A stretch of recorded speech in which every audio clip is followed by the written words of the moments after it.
कोकण आणि गणेशोत्सव यांचं नातच विलक्षण आहे।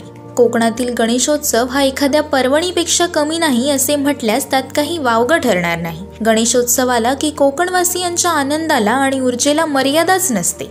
घराघरात सजावटी, आकर्षक देखावे, रोषणाई यांच्यासाठी रंगलेली चुरस तर नेहमीच पाहायला मिळते। पण अशातच आपल्या कल्पकतेलाही हेवा वाटेल असे काही घडले तर?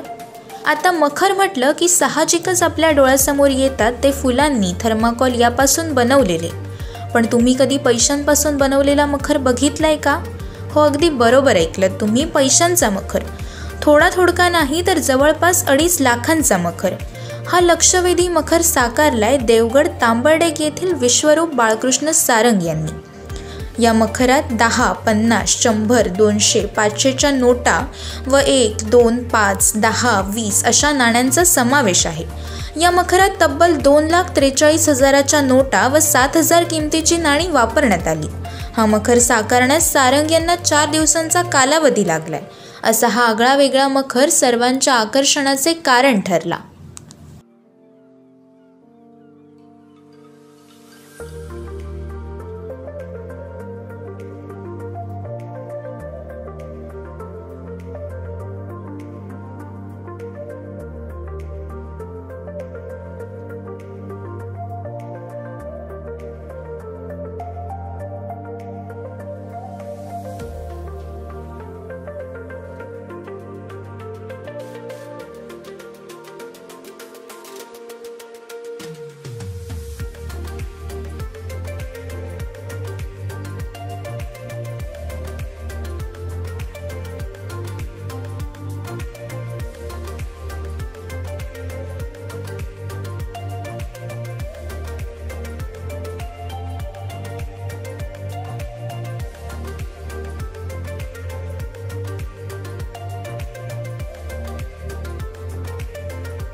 कोकण संवादच्या ताज्या घडामोडींसाठी चॅनलला सबस्क्राईब करा आणि बेल आयकॉनला क्लिक करा।